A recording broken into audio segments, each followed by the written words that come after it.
이 구원에 대하여는 너희에게 임할 은혜를 예언하던 선지자들이 곧 부지런히 살펴서 자기 속에 계신 그리스도의 영이 그 받으실 고난과 후에 받으실 영광을 미리 증언하여 누구를 또는 어떠한 때를 지시하시는지 상고하니라. 이 섬긴 바가 자기를 위한 것이 아니요 너희를 위한 것임을 계시로 알게 되었으니 이것은 하늘로부터 보내신 성령을 힘입어 복음을 전하는 자들로 이제 너희에게 알린 것이요 천사들도 살펴보기를 원하는 것이니라. 아멘. 다시 한번 읽겠습니다. 시작. 이 구원에 대하여는 너희에게 임할 은혜를 예언하던 선지자들이 연구하고 부지런히 살펴서 자기 속에 계신 그리스도의 영이 그 받으실 고난과 후에 받으실 영광을 미리 증언하여 누구를 또는 어떠한 때를 지시하든지 상고하니라.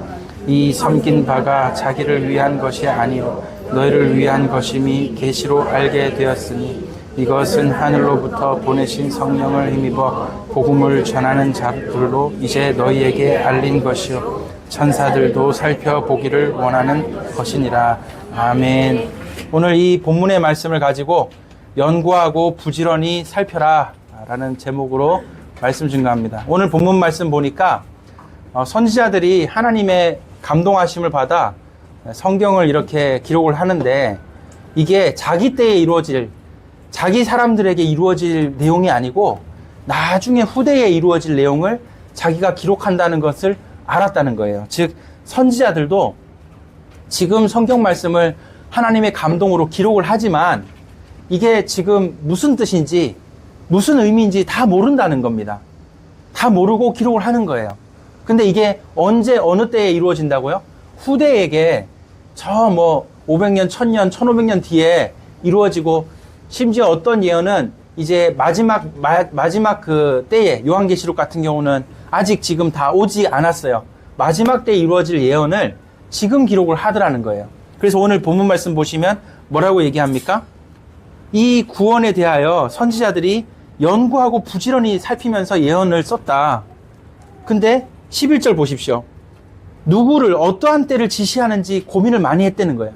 야, 이거 지금 성경을 쓰는데 하나님의 감동으로 지금 이 예언을 쓰는데 이게 어느 때에 누구에게 이루어지려고 이 말씀이 지금 하나님이 나에게 감동을 주실까 하고 쓴다는 거예요. 그리고 12절 보니까 자기를 위한 지금 자기 시대와 자기 때를 위하여 이 말씀이 적히는 게 아니라는 걸 안다는 거예요. 너희를 위한 것임. 즉 지금 나중에 몇백 년 뒤에 2000년 뒤에나 이루어질 말씀을 지금 계시로 알게 되었다. 그래서 지금 하나님의 성령을 힘입어 이 복음 전하는 자들로 이제 너희에게 이 감동하심을 따라 성경을 쓰지만 이 내용은 여기 마지막 12절에 뭐라고 되어 있습니까? 이 성경 말씀의 내용은 천사들도 살펴보기를 원하는 것이다. 즉 지금 선지자들도 늘 연구하고 부지런히 살피며 이 성경을 사랑하고 또 하나님의 감동하심을 따라 예언을 했다는 사실을 우리는 알 수가 있습니다. 여러분, 그래서 오늘 말씀의 제목이 연구하고 부지런히 살펴라인데요. 오늘 말씀의 핵심은 딱 하나입니다. 뭐냐면 성경을 하나님의 감동으로 쓴 사람들도 자기 때가 아닌 나중에 언제 어느 때 이루어질지 모르니까 이 예언을 쓰면서도 부지런히 연구하고 살폈다는 거죠. 한마디로 그와 같이 지금 우리의 때도 마찬가지입니다. 지금 창세기부터 요한계시록까지 성경이 다 계시가 됐어요. 이제는 더 이상 성경은 더 이상 추가될 필요가 없고 성경에 이 감동되어서 적힌 계시는 완료됐습니다. 완성되었습니다. 완전히 끝났어요. 더 이상 성경이 추가될 필요가 없습니다. 그러니까 다 계시가 되었고 다 드러났다는 것이죠. 이미 계시가 완전히 이루어졌다는 것입니다. 그런데 그럼에도 불구하고 지금 살아가는 우리에게 어떤 자세가 필요하냐? 이 말씀을 다 알 것 같지만 알 수 없다는 거예요. 더 연구하고 더 부지런히 살펴야만 하나님을 더 사랑하는 방법이 무엇인지 더 알려고 노력하고 이미 다 아는 거 아닌가? 그게 교만이고 착각입니다. 이미 아는 게 아니에요. 여러분 예수님 믿는 게 정말 간단한 얘기가 아닙니다. 정말 글씨 모르는 할머니 할아버지도 예수님을 믿고 구원받을 수도 있지만 심지어 석박사도 아주 뛰어난 지혜로운 사람도 이 성경을 믿고 따르기가 쉽지 않다는 겁니다. 그래서 요한 웨슬레도 평생에 내가 예수님을 믿고 증거하지만 이 성경을 대할 때마다 두렵다 그랬거든요. 이거를 쉽게 알 수 있는 게 아니라는 겁니다. 우리는 간단하게 얘기할 수 있어요. 성경을 보니까 예수님이 그리스도시고 예수님을 믿으면 구원받는다. 구약의 주제도 예수님이고 신약의 주제도 구약은 오실 예수님, 신약은 오신 예수님, 이제 마지막 요한계시록도 다시 오실 예수님 얘기니까 나는 뭐 어쨌든 간에 뭐 잘 알든 잘 모르든 예수님 믿으면 돼. 이렇게 간단하게 쉽게 생각할 수도 있겠죠. 그러나 그렇지 않다는 겁니다. 여러분, 성경을 감동하심을 받아 기록한 선지자들도 이렇게 이 말씀이 어느 때를 향하는 건지 그렇게 기도하면서 늘 부지런히 살피고 연구했는데 하물며 우리겠습니까? 우리도 성경을 사랑할 때에는 늘 이 성경 말씀이 나에게 어떻게 적용되길 원하시고 또 어느 시대를 향하여 이 예언이 있는지 또 살펴보고 이렇게 해야 된다는 것이죠. 그래서 저와 여러분들이 이걸 잘 아셔야 되고요. 자, 그러면 오늘 말씀 간단하게 좀 말씀드려보겠습니다. 하나님은 무한하시고 영원하신 하나님이십니다. 다 알고 계셔요. 하나님은 심지어 우리가 이 시대를 살아갈 때 어떠한 고민이 있고 어떻게 살아가는지도 다 알고 계십니다. 심지어 미래에 일어날 일도 하나님 알고 계시겠죠. 하나님은 그 지혜가 무한하시고 그 능력이 무한하시고 영원하시며 또 하나님께서는 그 사랑이 무한하시니까 그 하나님께서 이제 다 알고 계시는데, 근데 문제는 이제 뭐냐면 우리 인간은 유한하고 제한적이라는 거예요. 알려줘도 모르는 게 인간이고 제대로 알려줬는데 나중에 뒤에 가서 착각하는 게 인간이고 또 제대로 알지도 못하고 또 분명히 철떡같이 그렇게 하겠다고 하나님 앞에 기도하고 약속했는데 뒤에서 호박씩 가는 게 인간입니다. 그러니까 인간은 너무 유한하고 제한적이라는 거죠. 그래서 여러분 하나님 입장에서 한번 생각을 해보십시오. 하나님 입장에서 유한하고 제한적인 인간에게 알게 하고 또 이끌어 주려면 어떻게 해야 되겠습니까? 한번 반대로 여러분이 집에서 키운 개나 고양이 반려동물에게 이 개나 고양이가 너무 말귀도 못 알아듣고 무식하단 말이에요. 그래서 말귀를 알아듣게 하려면 여러분이 그 반려동물을 가르치려면 어떻게 하시겠어요?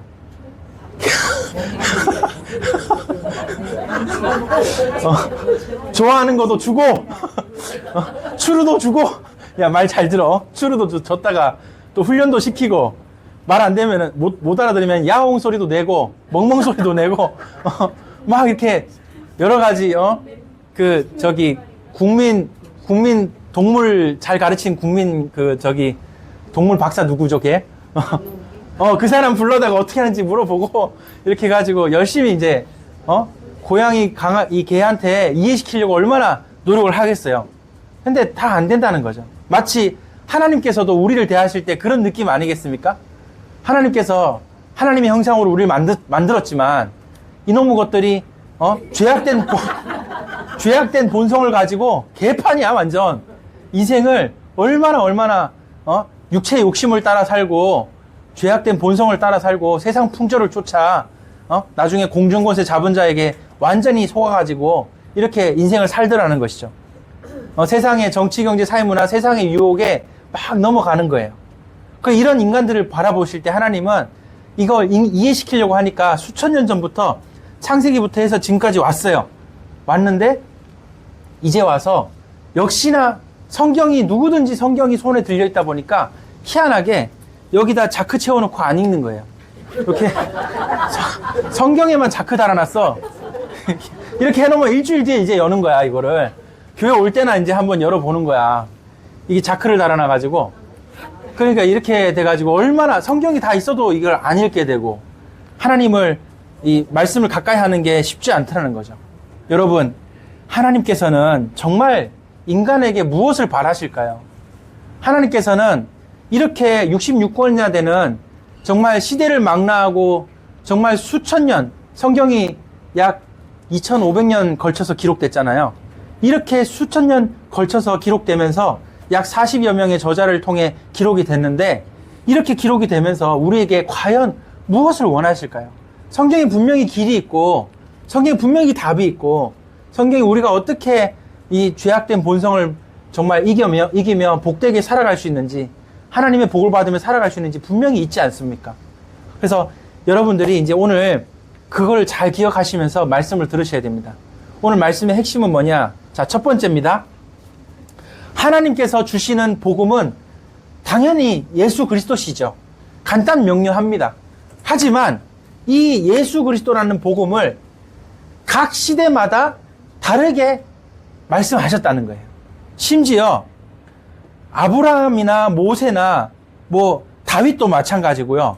이런 사람들은 예수라는 이름도 잘 몰라요. 이름도 몰라요.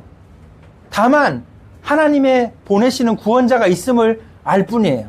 자, 먼저 1번에 1번. 한 민족의 조상을 부르셨다.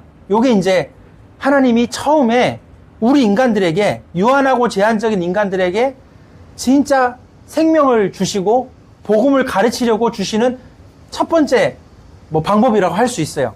하나님이 우리 인류에게 첫 번째로 한 민족의 조상을 부르시는 것부터 시작을 하셨어요. 이때 부름받은 조상의 이름이 무엇입니까? 누구십니까? 아브라함이죠. 이때 아브라함이 부름을 받았어요. 열국의 아비로. 또 열국의 어미로 누가 부름을 받았습니까? 사라가 부름을 받았습니다. 여러분, 이렇게 아브라함과 사라가 한 민족의 조상으로 부름을 받았는데, 그래서 뭐라고 얘기하느냐? 내 씨로 말미암아 큰 민족을 이루겠다. 이런 말씀들을 주시는 거예요. 근데 그때는 그게 복음이에요. 그게 복음이라는 거예요. 또 너로 큰 민족을 이루고 너로 땅을 차지하게 하겠다. 내가 이제 줄 땅이 있으니까 너는 본토 아비 집을 떠나라. 이렇게 얘기를 하시는 거예요. 이게 복음입니다. 근데 여러분, 나중에 요한복음에 보니까 예수님께서 뭐라고 설명하느냐 하니까 아브라함도 나의 때를 믿고 나를 보고 즐거워하였다. 이렇게 얘기합니다. 아브라함도 예수님을 믿었다는 거예요. 여기 창세기에 예수님이라는 이름이 어디 나옵니까? 안 나와요. 근데 아브라함이 예수님 믿은 거예요. 이게 예수님, 그 씨, 그 민족, 그 땅, 이게 예수님 믿은 거라니까요. 이해가 되십니까? 지금 무한하고 영원하신 하나님이 유한하고 제한적인 인간에게 어떻게 복음을 주시고 생명을 주시는지를 잘 보셔야 됩니다. 자, 두 번째, 이제 법을 제정하는 거예요. 근데 이게 이제 출애굽하면서 이제 그 시내 광야에서, 시나이 반도 광야에서 거기서 이제 제정을 하는 거거든요. 근데 이 법을 제정할 때 여기 누가 있었습니까? 여기서 그 시내산에 올라가서, 그렇죠, 모세죠. 모세가 법을 받는 거, 두 돌판을 받고 거기서 40일 금식하면서 여러분 40일 금식하면서 이제 말씀을 받는 거예요.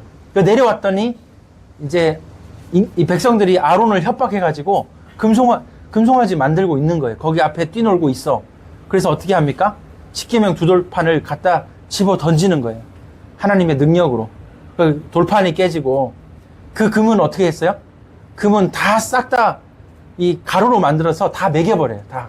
금을 없애야 되니까 금을 다 가루로 만들어 다 부셔버려가지고 각 사람들 다 너네 금 목걸이, 금반지 다 꺼내서 이게 금송아지 만들었는데 안 되겠다고 다 입에다가 그냥 한 숟갈씩 다 매겨버려, 없애버렸어요.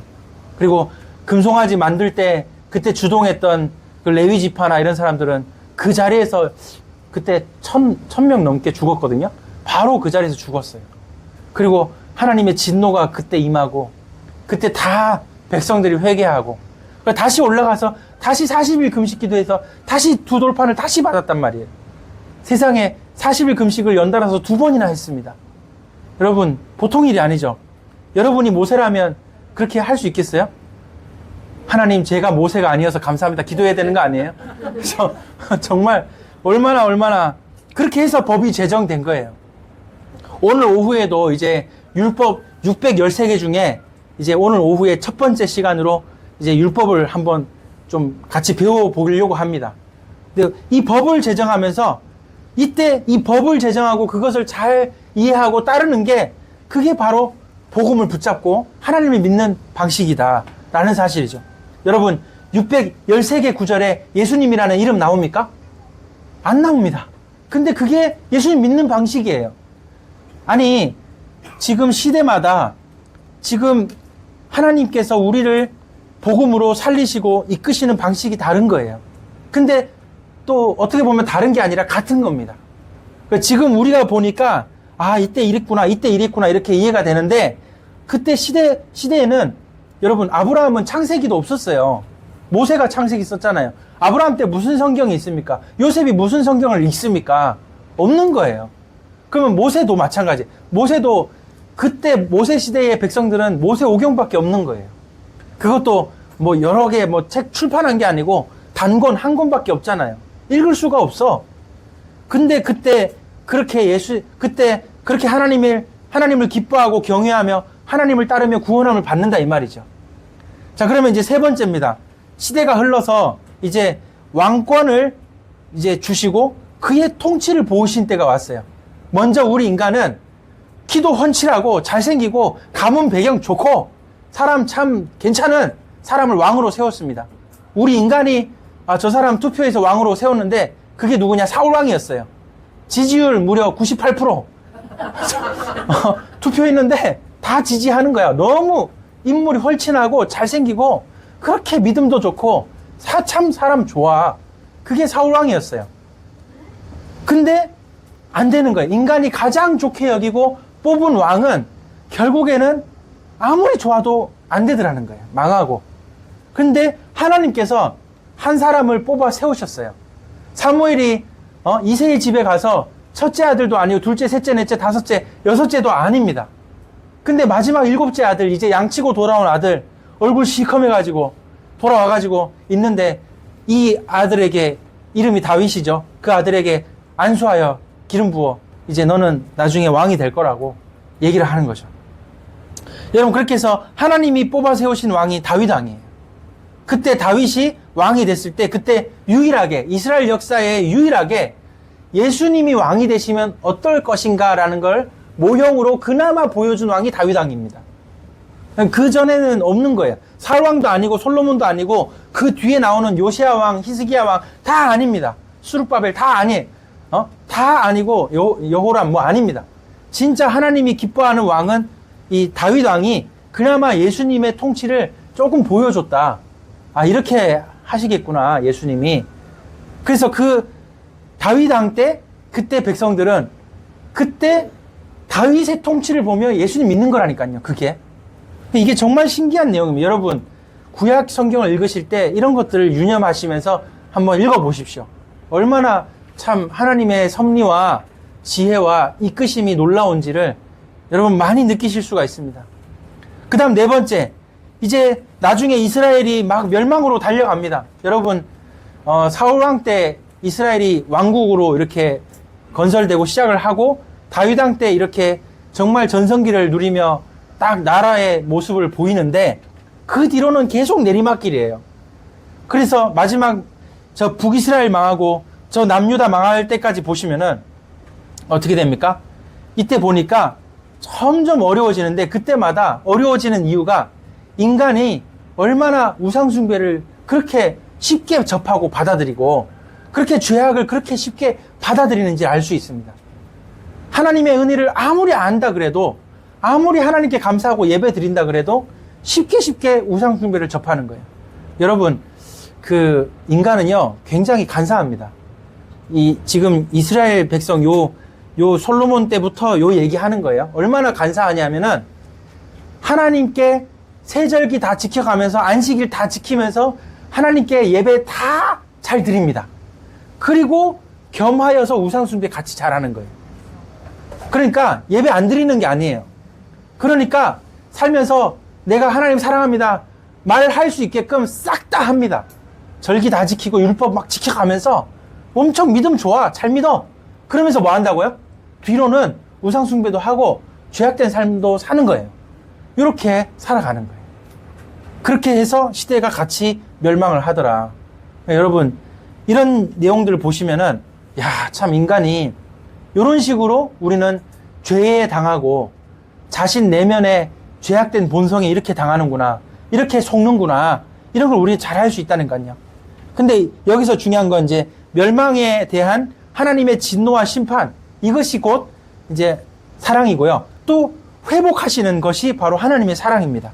그래서 이런 걸 통해서 우리는 복음을 알게 되고 이런 것을 통해서 우리는 하나님 믿는 거예요. 자, 드디어 약 500년에 걸쳐서 아무런 이제 계시가 없다가 예수님이 로마 시대에 딱 이 땅에 성령으로 잉태하여 나십니다. 그리고 그 예수님이 곧 율법의 완성이시고 그 예수님이 바로 그 구약에 그토록 예언된 구원자이신 거죠. 예수님이 그리스도이십니다. 그래서 누구든지 예수님을 오래 보지도 않았어요. 3년이면 3년. 3년 반 딱 봤어요. 3년 반을 보면서 이 예수님을 믿으면서 예수님이 이제 십자가 지시고 죽으시고 부활하시는 걸 본 거예요. 그러면서 이제 하나님의 구원을 본 겁니다. 자, 예수님의 십자가 사역이 결국에는 모든 세계 역사의 정점이요, 가장 중심이 되는 역사의 가장 중요한 인류 최대의 사건이었던 거죠. 자, 그리고 6번째 보니까 교회의 2000년 역사가 펼쳐집니다. 이거는 이제 성경의 계시가 완료되고 이 성경을 들고 이제 물론 중세 천년 때는 성경 못 읽었죠. 그런데 종교개혁 이후로 성경을 이제 읽기 시작하는데도 2000년의 역사 동안에 쫙 펼쳐지는 게 참 많은 인본주의와 진화론과 수없이 많이 이렇게 펼쳐진 거예요. 그리고 이제 지금에 이르렀습니다. 지금 우리는 6번과 7번 사이에 있는 거예요. 6번과 7번 사이에. 근데 여기에 있으면서 우리는 이제 성경이 다 뭘 말하는지 우리는 안다고 생각을 하는 거예요. 난 성경 알아. 그래도 좀 알아. 이렇게 이제 생각을 하는 거죠. 우리가 예수님 안 믿는 게 아니니까. 그런데 사실은 지금 이 시대에 살면서도 우리는 아브라함 때나 모세 때나 이 다윗 때처럼 그때 그냥 살아가는 사람처럼 살 수도 있는 거예요. 생각보다 우리는 무지하고 생각보다 우리는 하나님의 말씀에 관심이 없고 생각보다 우리는 복음을 모르더라는 거예요. 그리고 이제 7번 예수님의 재림이 속히 다가올 날이 멀지 않았다는 것입니다. 이제 예수 그리스도의 심판석이 펼쳐질 날이 다가왔습니다. 그리고 7번에서 8번 가는 것도 1000년이 걸려요. 1000년 뒤에는 마지막에 최후의 심판과 새하늘과 새 땅이 펼쳐집니다. 이제 하나님의 심판이 이루어지는 거죠. 그러니까 이 모든 역사를 놓고 볼 때 처음에 창조 때도 예수 그리스도, 2000년 전에도 예수 그리스도의 구원하심, 그리고 마지막 때 예수님의 재림 다 있죠. 그 다음에 처음에 하나님의 창조, 2000년 전에 하나님의 구원, 마지막 때 하나님의 심판, 이렇게 다 펼쳐 있어요. 분명히 성경은 명확하게 말하고 있고 이거는 저뿐만 아니라 여러분도 다 알고 있는 사실입니다. 영원 전부터 영원까지 이렇게 놀라운 복음이 펼쳐져 있구나 알고 있어요. 그런데 이제 제가 지금 계속 얘기하지만 이것을 연구하고 부지런히 살피는 자가 승리하는 줄 믿습니다. 이거 굉장히 중요한 얘기예요. 우리는 자꾸만 복음을 단순화시킵니다.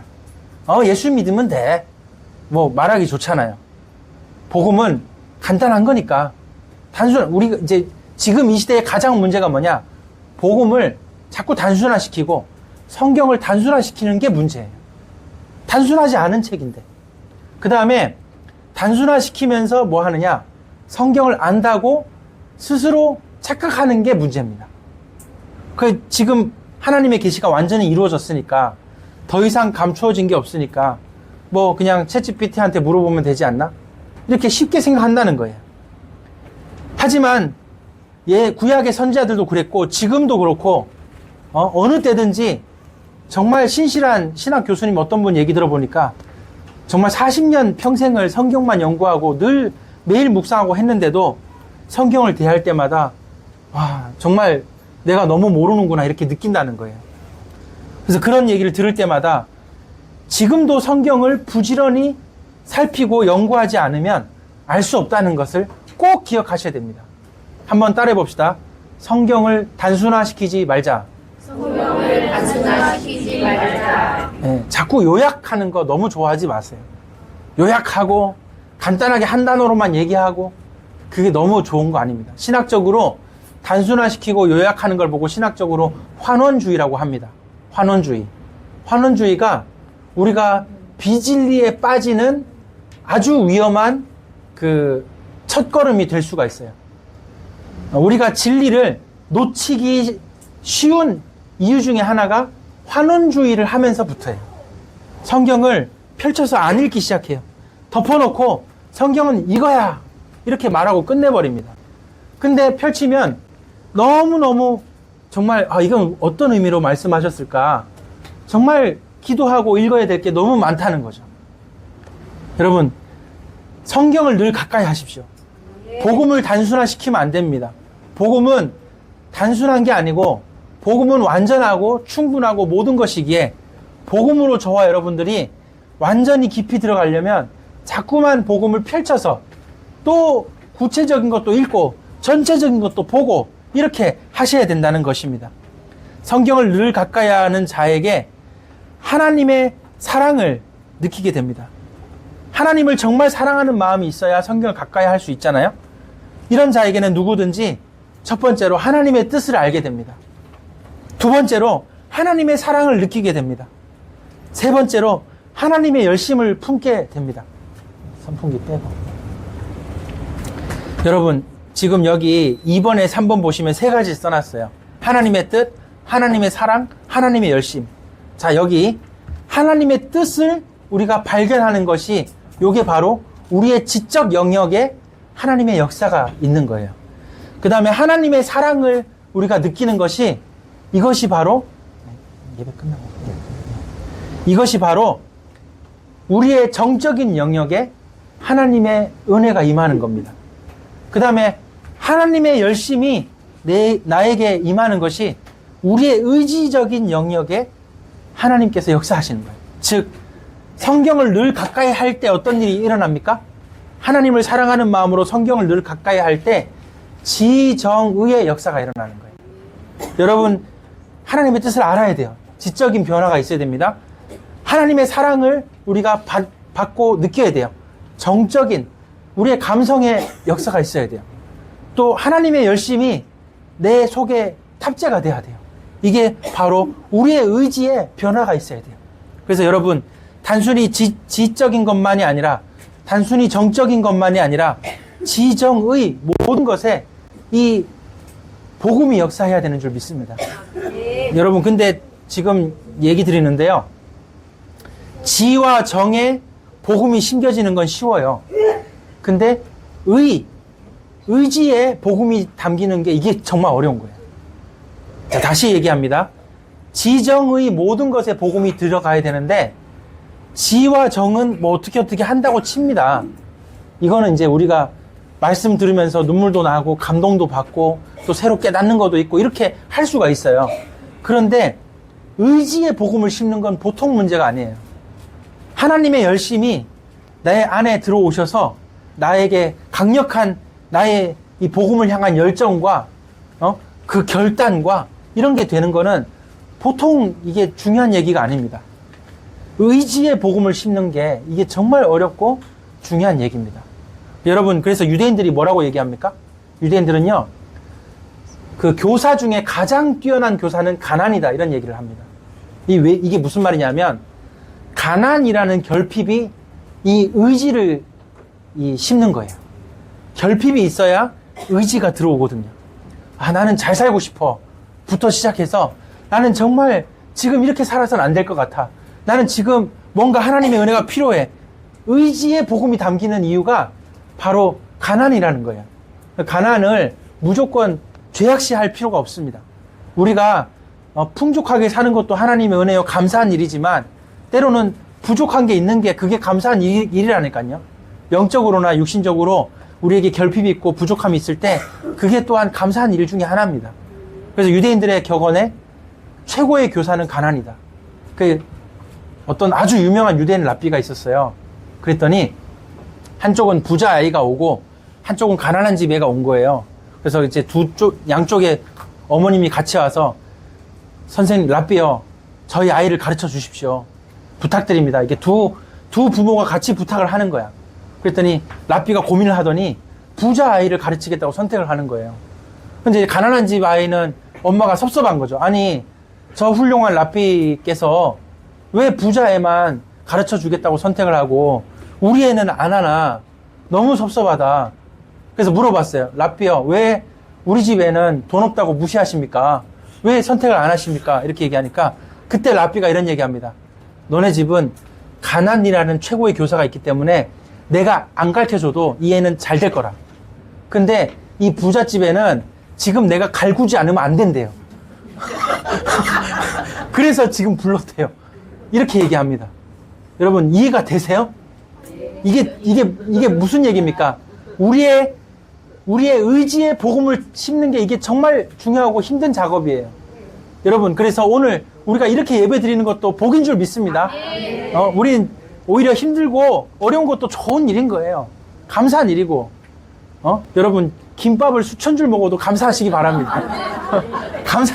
얼마나 감사합니까?